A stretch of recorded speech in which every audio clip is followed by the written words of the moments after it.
Hey, everybody, let's do it. We're doing it. It's happening. Thanks for being here. Thanks for joining me.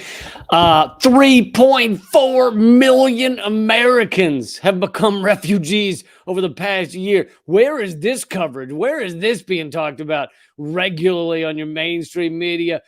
I'm going to get into why 3.4 million Americans have become refugees. I'm also going to get into it's I get that the chance to tear apart CNN, it like in the most it's just always amazing how fucking stupid but also like propagandistic they are at the same time. So it's just, anyway, I'm gonna play a clip for you that just says it again, and we're gonna get into crypto, central bank crypto, which I know you guys have heard in you hear the whispers that this is coming. Central bank crypto, so they can control the crypto markets and control everything about your money. There's an update on that, and we've seen a test balloon. There's been a test nation that has been an utter catastrophe going to central bank crypto. So get into that. But before any of that and more, by the way, hit like, hit subscribe, hit follow. If you're on Rumble, hit, well, there's got to be things to hit, other things to hit the person sitting next to you. If someone's next to you, fucking hit them and hit like. All right. But before we get to that, I want to show you this video. I love showing. If anybody has videos like this, feel free to send them my way. leecampmail@gmail.com. Videos of activists standing up and yelling the truth, not just yelling bullshit, not just saying, oh, you fucking shithead, but yelling the reality at our politicians, at our ruling elite, because they come across them in public for one reason or another. Sometimes it's planned, sometimes it's not. But this is Joe Biden ate in a restaurant. By the way, he just gave a surprise visit to Ukraine. You know, it's always important to check on your proxy war. I've always said that. It's like a chia pet. You can't ignore your proxy war. You got to go. You got to check in every once in a while. Give it a little pet. Sing a little song. You know, pet the top of Zelensky's head. Say, hey, how you doing? Make sure he's watered well, that kind of thing. Proxy war is very much like chia pets. Anybody out there, if you're getting ready to launch your own proxy war, just remember, you can't leave it for weeks or months on end. It's got to be something you really are going to be responsible for. All right. It's like talking to a kid with a pet. Okay. Yes, we can get you that hamster, but you got to feed it. You got to be responsible for it. All right. Proxy war is very, very similar. You got to look after this fella. All right. This proxy war you've created as you kill thousands. But all right.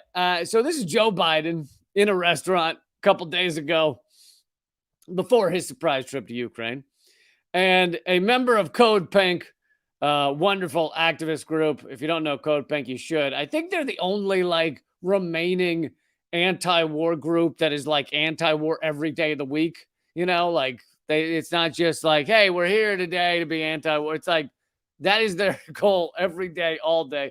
But yeah, so this is, and it doesn't actually say which member of Code Pink it is, so I can't give them credit. But this is Joe Biden decided to head on out to a restaurant, just, you know, be one of the normals, just sit in a restaurant.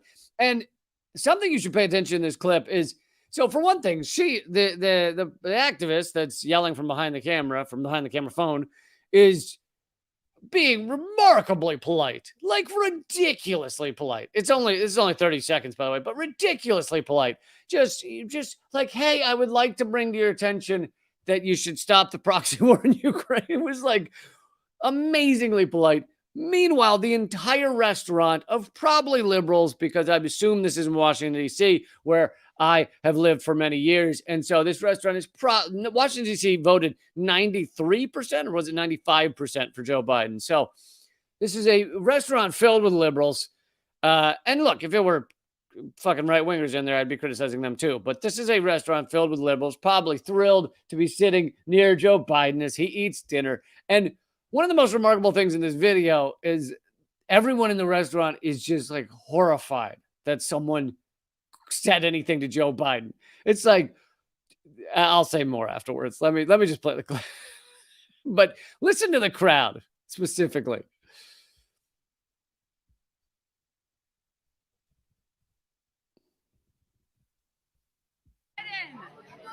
President Biden, I hate to bother you. We need to end this war in Ukraine. We need to push negotiations. I hate to bother you, but people are dying. And we need to end and lift the blockade in Cuba. Please take Cuba off the state side of the terrorists. Please. He's just trying to have a dinner. I hate to bother you. I'll happily leave, but I hope that we push for peace talks and negotiations and take Cuba off the state-sanctioned terrorist list. Right President Biden! That whole fucking restaurant was booing her for just saying, could we push for peace in Ukraine, please? Mr. President, please? Could we support peace in Ukraine? Boo, boo. Let him eat his dinner. Let him eat his dinner. Yeah, let that war criminal eat his dinner. Let that guy who's responsible for millions of deaths around the world, if you include our economic war, millions is not an exaggeration. Economic wars, millions is not an exaggeration. I know it sounds like I'm just making up numbers. No, legit millions. But let him eat his dinner in peace, okay? You don't bother that man for being there and doing all the nice things. Well, I mean, she is the most polite activist. Here's the thing. If I were there, it'd be more of, hey, excuse me, you fucking war criminal. You fucking sociopath. How's your dinner taste? Fucking sociopath. Like, it'd be more on that level. But I actually very much appreciate that she didn't go that level because it makes people actually not be able to criticize her even more. Like, she was, I hope you consider all the people dying in Ukraine. I hope you ended the blockade on Cuba. Like, totally fucking polite, friendly reminders to this war criminal. And the entire restaurant was like, boo, get out of here. Shut it, loser. We're here to eat a nice dinner and be liberal and think that Cubans' lives should be destroyed because they threw off their capitalist change fucking 60 years ago, and we're still butthurt. So we're gonna keep making sure Cuba can't get, certain kinds of food and parts and medicines, and it makes a lot of sense. We're gonna fight Russia to the last Ukrainian until we're done, until we've achieved what we wanted with this proxy war, and then we're gonna fucking throw them by the wayside. Which, by the way, if you watch my previous few live streams, we've already begun doing that. We've already begun signaling to Zelensky, and in fact, that's why Joe Biden likely went to Zelensky this past weekend. His surprise trip to check on his chia pet. That's probably what I'm guessing. I have no evidence of this other than the fact that the U.S. has begun doing this, which is signaling to Ukraine that it is time to wrap this up. Go to they're starting to signal that it's time. See where the next month or so leaves you, and then get to the peace table. Oh, all of a sudden you want the peace table, America, do you? All of a sudden, if you made sure that Ukraine not go to the peace table back in April of last year, after you went and sunk any fucking peace talks so more Ukrainians could die, so more Ukrainians could become refugees. You made sure that happened. And now, hey, wrap it up. Why are they telling Ukraine to wrap it up? Because the U.S. has gotten what we wanted out of this, and what we failed to get out of it, which, crushing Russia was definitely something we failed to get out of it, isn't going to happen anyway. So the U.S. is in a, we have gotten what we wanted, what we could get, and now it's time to wrap it up because the other things we didn't get, we're not going to get. So just amazing. But anyway, I wanted to show you that because that's how it should be for all of these fucking ruling elite.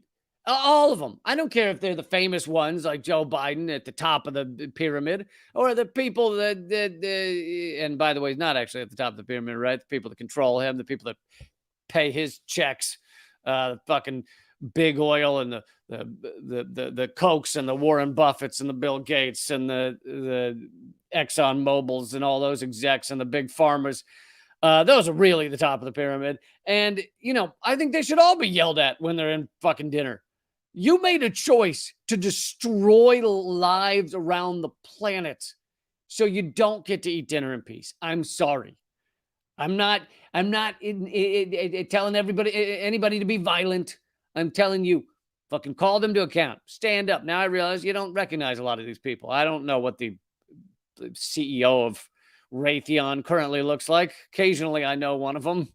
Occasionally I know what one of them looks like, but maybe that's what we need. We need like a scrolling thing of just photos of these people so you can harass them during their dinners at restaurants where they pay an extra $500 to have eel sperm jacked off onto their steak or whatever the hell the rich are doing now. Sorry if that was graphic, but I think it needed to be said. You gotta, yeah. I mean, I don't know what they're doing. I assume it's something like that. It's something like eel sperm, right? Can it be that? Could I be that far off? Probably not. Probably not. All right. Well, so now let's get to the headline story, the feature story.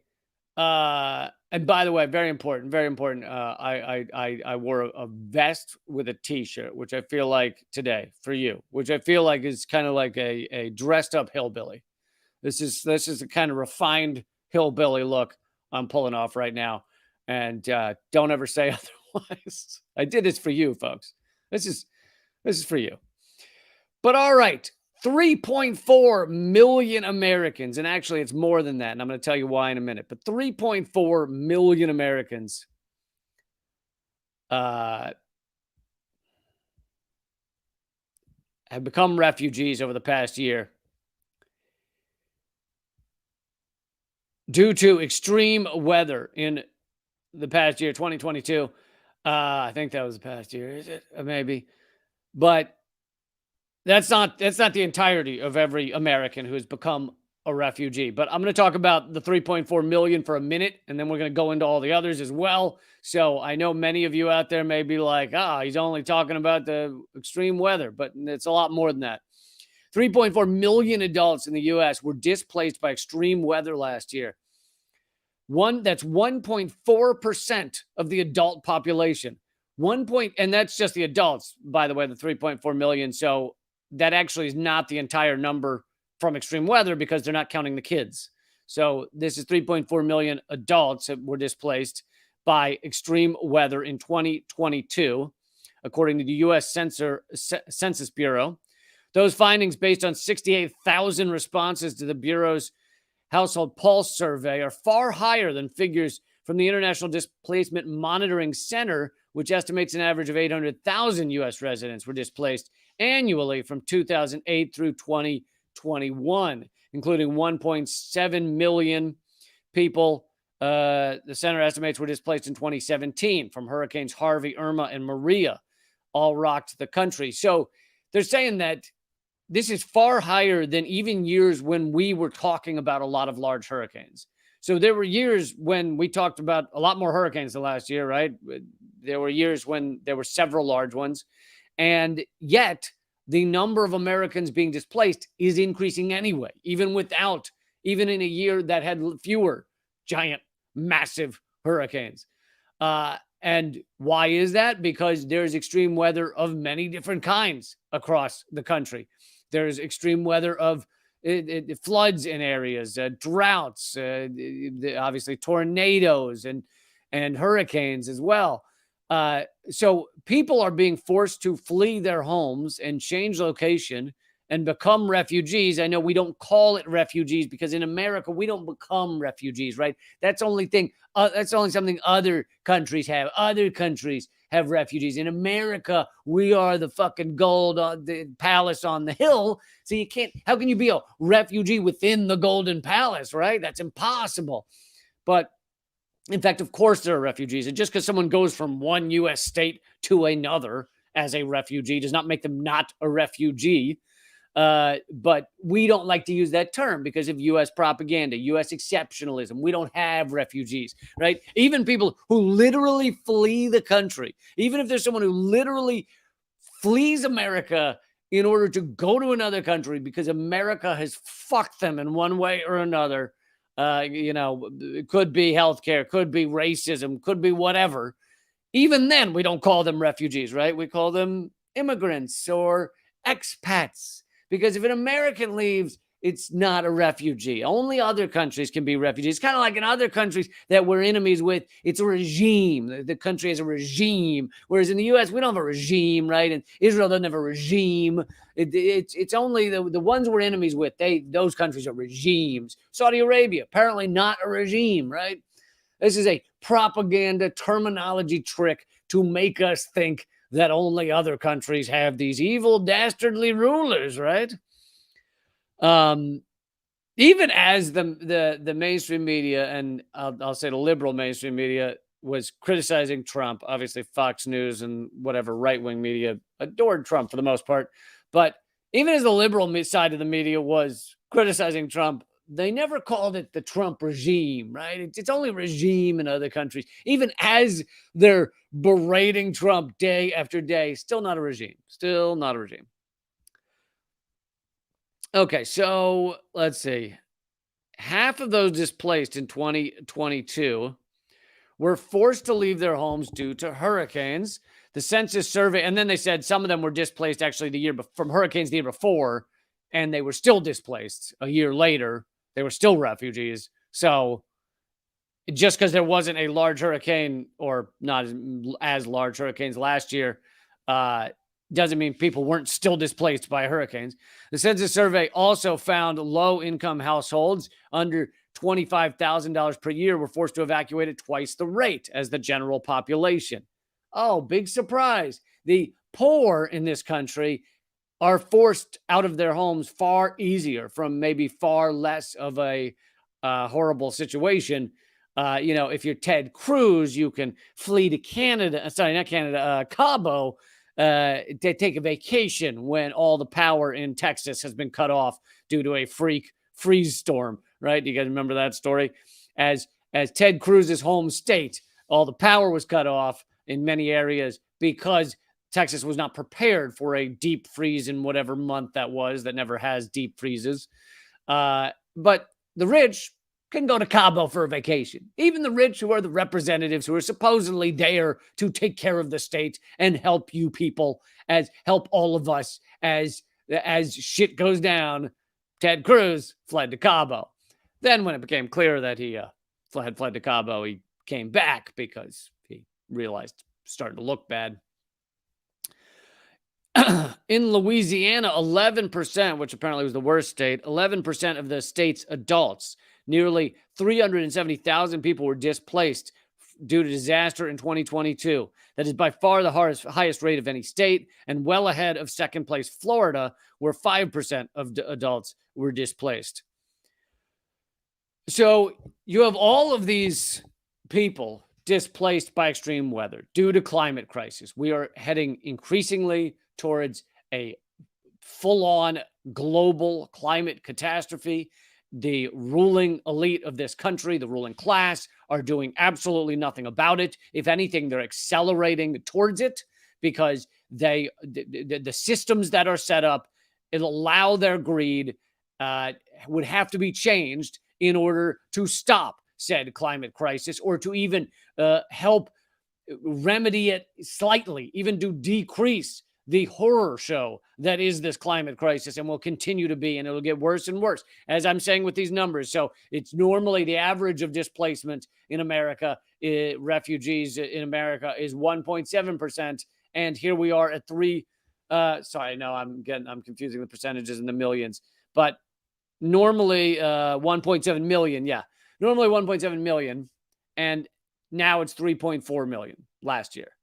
And we're going to see that number keep increasing. Now, of course, it's going to be a little up and down. That's how these things work. They're not just straight up, but it's going to be a little up and down, and you're going to see it go up and up and up as the years go forward. And the rich think, and to some degree they're correct, for a while they'll be correct, that their money, their vast fortunes, will allow them to avoid this situation, will allow them to avoid becoming refugees, will allow them to avoid seeing their only house underwater, their only house where their entire wealth and life and well-being is invested in it. They've got 3 to 7 to 12. In John McCain's case, I remember he had 12 houses, and an interviewer asked him how many houses he has, and he wasn't sure, because Who can keep track of them all? I mean, come on now. But people with 7 houses, they can go to one of the others that's less hit by this the various climate catastrophes. And oh yeah, and I did a segment on Redacted tonight where there was a one of these, some company that was offering floatable homes, and it doesn't just mean boats. These are actually homes on pillows, pillars on pillows. On pillows would be amazing. If the rich are just floating away on a cloud of pillows. No, on pillars, in shallow-ish water, that the pillars are very high above the house, and so the house can just float and raise up with the water levels. And so the rich will just slowly get higher and higher while all of us drown. They were literally selling these things. This wasn't a joke. This is just fucking reality. All right. So this article is about the 3.4 million adults, that American adults that became refugees last year due to a climate crisis. But there are millions who became refugees in America because of other reasons, because of other gut-wrenching economic situations. People lose their house, have to basically flee their city, their state, have to move in with family members that they maybe aren't even that close to. But even if they are that close to, they lose their house and they have to live, in their parents' laundry room or whatever the fuck. Like, millions around this country have been forced into those kind of situations because we are in late stage capitalism. The exploitation is increasing exponentially, and say exploitation exponentially 10 times real quick, and you'll see the fucking job I have here. Okay, folks. But it's increasing exponentially, the exploitation, and more millions are are being chewed up by it. And that's how this fucking system works. And the ruling class doesn't give a fuck. They're not adjusting to try and help people. In fact, they're doing the opposite. They're recommending increasing the retirement age. They're recommending cutting Social Security. They're recommending cuts to various healthcare options or increasing cost of various healthcare options. These people are sociopaths. This system puts sociopaths at the top of it. It pushes them up there. It's got a hand on each one of their cheeks, making sure they get up to the top of the goddamn system so that they can exploit people more. And we see it again and again and again. And if for the few people, and here is how bad it's gotten. I don't know why I would post this as I mid-sentence. I'm interrupting myself. But New York City in crisis. Homeless rates reach levels not seen since the 1930s. The government isn't addressing the root causes of homelessness. You know what's funny is that this is on Microsoft's news, whatever that is. What's it? Daily Digest or whatever. But they say best solution, housing first. So that's, in their view, that's the root cause. I didn't even know what it was going to say, but I knew it'd be incorrect. So yes, housing first is great. By the way, I'm going to pull this down because all this fucking commercials. But they say not addressing the root causes. The root cause is housing first. No, that's a solution, which I've promoted many times. Everyone should be given a living space. Everyone should be given an apartment. Everyone should be given a tiny home, something. There's no reason. We are in a post-scarcity world. If we actually allotted the resources correctly, there's no reason that anyone should be without a house. But that's not the root cause, right? I knew that Microsoft News is not going to say the real root cause. Capitalism. It is the gravity of capitalism.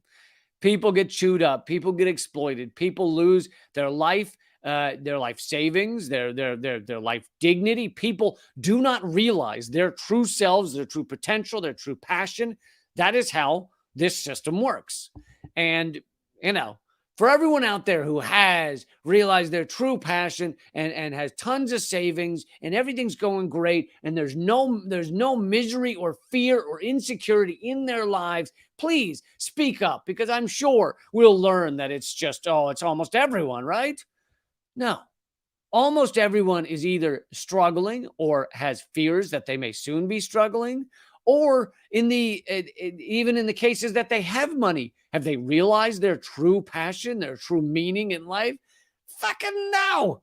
They're doing, they're the underling at a hedge fund or some shit, and most of them know it. Most people at those shit jobs know it. And by the way, if you're at a shit job, I'm not insulting you. I'm insulting the goddamn job that we're all forced to take in order to get by in this society.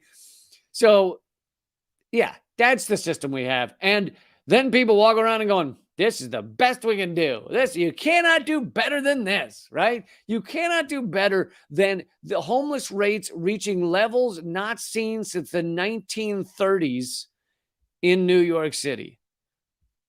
1930s, right after the beginning of the Great Depression. So during the Great Depression. That's the homelessness in New York City right now. I hear it's pretty similar in LA as well. In Washington, D.C., where I live, we've seen the increase in tents just going up everywhere on medians of roads. And we've just seen it growing exponentially. And everyone continues to act like this is fine. Or a lot of people do.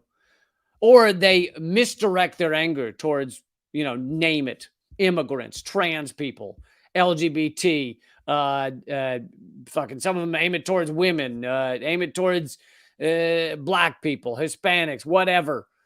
Misdirect the anger. But are those people who have been confused into misdirecting their anger, are they being exploited, or do they have difficult lives? Absolutely. Because that is the system. That's the gravity of our system. It will put us there no matter what. And capitalism is but a blip on the evolution of humankind. And we've got to start talking about the ideas that are getting past it. Start talking about the stuff that's beyond it. And housing first is part of it. Yes, everyone should have a house. So the numbers actually changed. I used to quote a number after various research. This is pre-pandemic, that there were 16 to 17 million empty living spaces across America, including, apartments and various other places people could live, tiny homes, regular homes, all those things, second homes, all that shit. 16 to 17 million empty living spaces.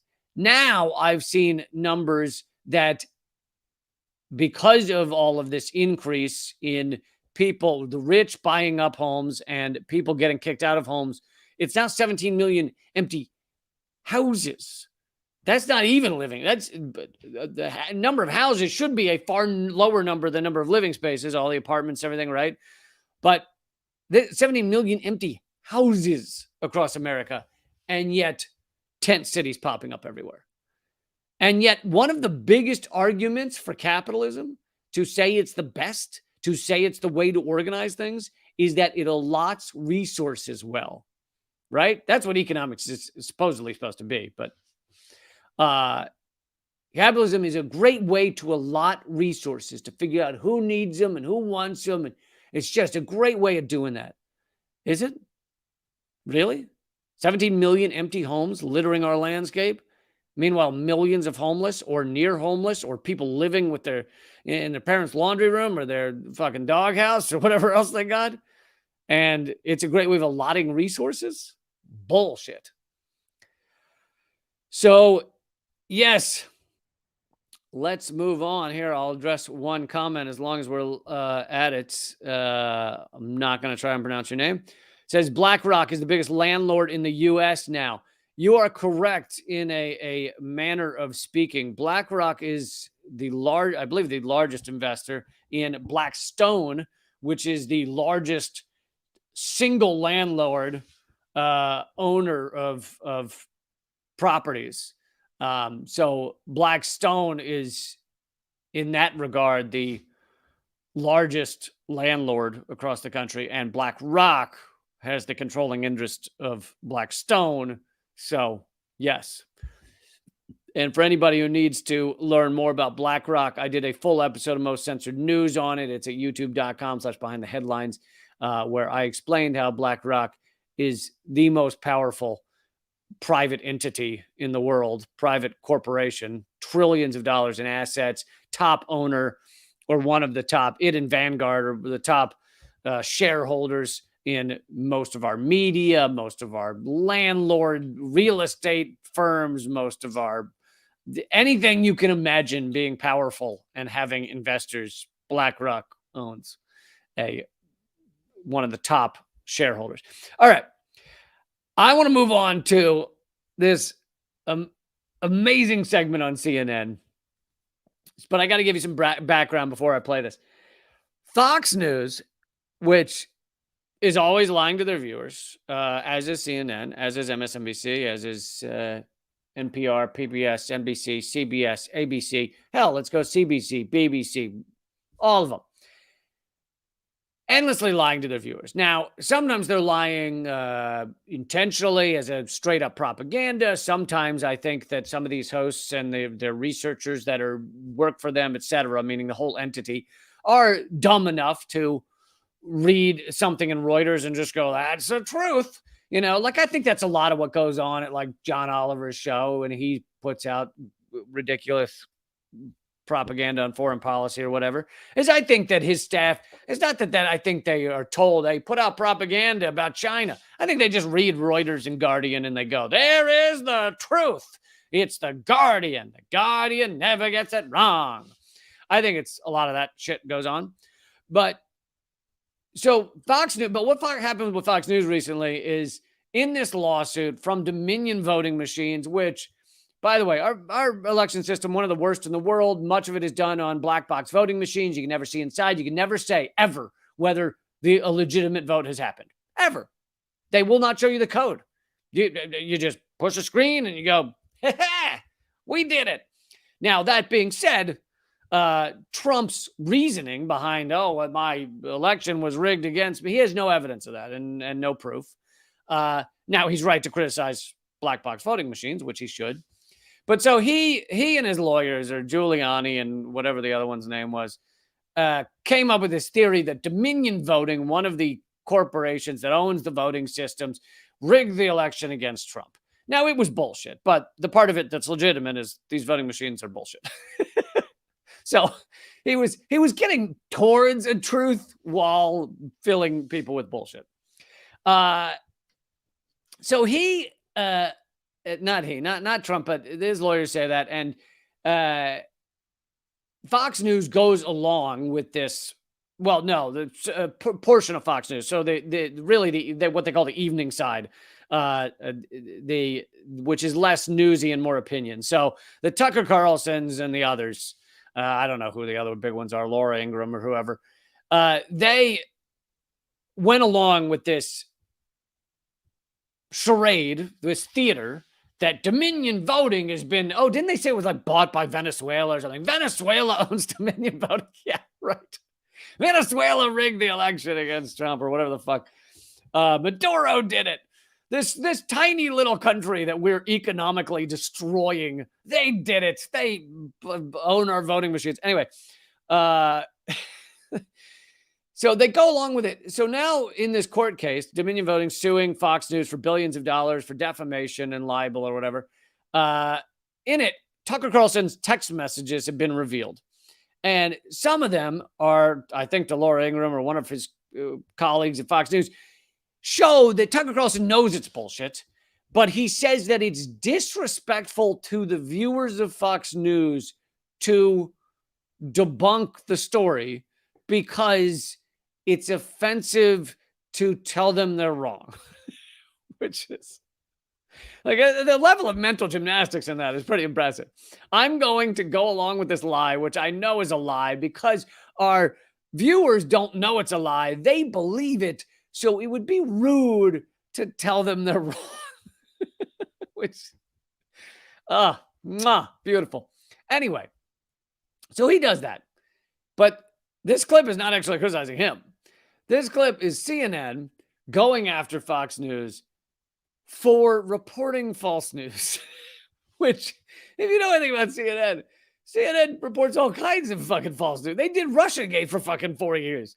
They reported the Russian Taliban bounty story that was completely debunked. They did a series day-to-day reports of how Cuba was shooting sound cannons at diplomats and giving them headaches for a week.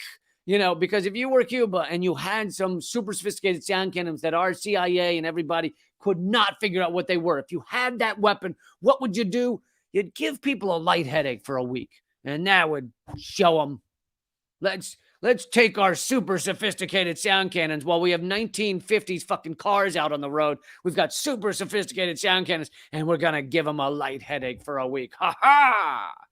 It was. By the way, the CIA has also admitted that there's no evidence that Cuba did that. Now they've admitted that. That at the time they for 2 years they let that horseshit go forward.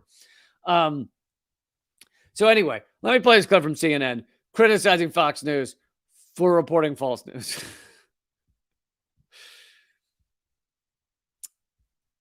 Let's see here. Is Fox News an outlier, or is this the norm in a polarized media world? Michael, it is not an outlier at all. This is the norm for conservative media. As you and I have been telling people for years, I love how he says this is the norm for conservative media. For conservative media or for fucking mainstream corporate media, period. This is the norm for all of them. They lie when it is useful to the American empire. They're lying about the Chinese balloon right now. They're ignoring the fact that Nazis are incredibly significant contingent of the Ukrainian military. They're lying to say that's not true. I mean, they lie to support U.S. empire all the time. All the time. CNN, Fox News, Fox News, NBC, ABC, CBS, they're all lying to you, and they're doing the bidding of the U.S. empire. And when I say the U.S. empire, I'm talking about the corporate state. We live in an inverted totalitarianism. It's ruled by the anonymous corporate state. The corporate state owns our politicians to a large extent, almost completely. And so they're doing the bidding of all those players. Always. Never once will they turn away from that. And yet here he is saying, oh, this is the norm on conservative media. Just conservative media, that's all. This is a business. They care about the bottom line. And the one thing that they are worried. I'm sorry to stop it so much, but he just said, this is a business. They care about the bottom line. Is that not CNN? CNN gave us nothing but 4 years of anti-Trump coverage, which I'm fine with a certain percentage of that. Trump was a fucking goon and an idiot, but they give us nothing but wall-to-wall Trump coverage while the world heated up, while the environment died around us, while people lost jobs and suffered, while all these things were going on, and while the fucking U.S. war machine went exactly the same as it did under Obama or Bush or Biden or Clinton, exactly the same. They did wall-to-wall Trump coverage because it was good for ratings. He's describing CNN and acting like he's only describing Fox News. About is losing their audience, alienating their viewers. And so here was a case where they really were concerned that if they told the truth, their audience was going to go find someone who told them what they wanted to hear. Brian, yet again, they're afraid that if they tell the truth, that people will go to another channel that tells them what they want to hear. That is what MSNBC did and CNN throughout the entire Russiagate. Rachel Maddow had frothing at the mouth segments on how a Russian had rigged your election and all of the red dots on the wall, this Russian, that Russian. It's all fallen apart. There is zero evidence for any of it. It has collapsed completely. And it didn't change it at all, right? It's what her viewers wanted to hear. So she was doing it. That's she wanted to get the viewers. Bottom line, everything he just said about Fox News is CNN, is MSNBC. There's no fucking difference. And so it's just, I mean, how can anyone watch this shit on CNN and not just fall over laughing? And by the way, I've mentioned both Rachel Maddow and Tucker Carlson. Those are two of three very well-known news people who in the past 5 years have been brought to court for their lies or libel against someone or something. And all three of them have claimed that the reason it was okay that they libeled insert person here, the reason it was okay is because no one believes their show. Literally, you can Google it when you're done watching here. Don't go Google now. But you can Google it afterwards. Tucker Carlson, I mean, their lawyers are usually sent to court cases, not themselves. But Tucker Carlson, Rachel Maddow, and Alex Jones, the third is Alex Jones, by the way, have all said in court that the reason it's okay for them to lie is because their viewers don't believe them. And I'm paraphrasing, but their lawyers said things like their viewers know that Rachel Maddow is being satirical at times. They know that she's not always telling it exactly as it is. And in Rachel Maddow's case, it happened because she claimed a journalist was paid by Russia. And whoever the journalist was had not been paid by Russia at all. And apparently her viewers were supposed to know that that's not true. So all three of these people have gone into court and under oath said, this is okay, what we do. We lie to our viewers because our viewers don't actually believe us. When, of course, they do. They do believe, sadly. And this is not the 1990s. You know, they don't have the strangle. Russia's no longer here. I think this was just the 2-year anniversary of his passing. Fox doesn't have the stranglehold on conservatives that they did at one time. There's a lot of competition in the marketplace. This is the key point, Michael. You know, in the 1990s, somebody who watched or listened to Rush or watched Fox in its early years probably was also watching the nightly news or CNN and consuming media like yourself. So they were not living in this hermetically sealed world of conservative media. Flash forward to now, and they have dozens of options in conservative media. And so what happens is every host is worried about getting outflanked. Every host is worried about hearing that, you know, what happened to you? You sold out. You know, I can't trust you anymore. I mean, how is that not exactly the same as CNN and MSNBC? They have competition. Liberals don't have to turn to MSNBC. They can turn to things like CNN. They can turn to the Young Turks for, you know, various forms of garbage. Like, there's a lot of outlets out there where they can turn. And so CNN and MSNBC are just flying towards the ratings wherever it is. And they know the ratings are generally to go after Trump. Those were great ratings for CNN. CNN lost, the moment Trump left office, there were initial reports that CNN lost something like 46% of their viewers. And so it's a ratings bonanza. And I said this going into the campaign. Not going into the campaign, going into the election when Trump was running. So Trump's running. Most of the country thinks, he doesn't have a shot. And I had said that if Trump gets elected, and by the way, I was opposed to both of them, as I think I make clear plenty. If Trump gets elected, it is squarely at the foot of mainstream media. They've given him 24/7 coverage. Doesn't matter whether it's negative or not. They're saying his name every 3 seconds. And literally they gave, I forget the exact numbers. It was like 10 times as much coverage as Hillary Clinton and like 30 times or more as much coverage as Bernie Sanders. Like they were covering him nonstop. And then they go, oh my God, Trump won. And it's like, well, I don't know that most Americans even knew who else was running. It was all you guys talked about.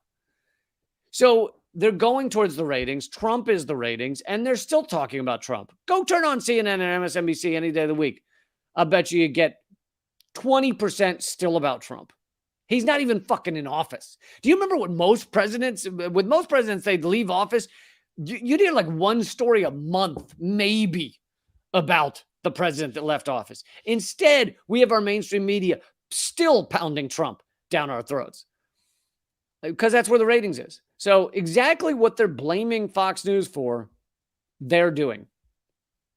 By the way, I'm going to continue this right now. We're going to talk a little more about this and more stories. Oh, yeah, cryptocurrency. Yeah, the big central bank cryptocurrency. How the central banking systems in various countries are working towards eliminating cash and having full control over every monetary system. We're going to talk about that and more at rumble.com/Lee Camp. Rumble.com/Lee Camp.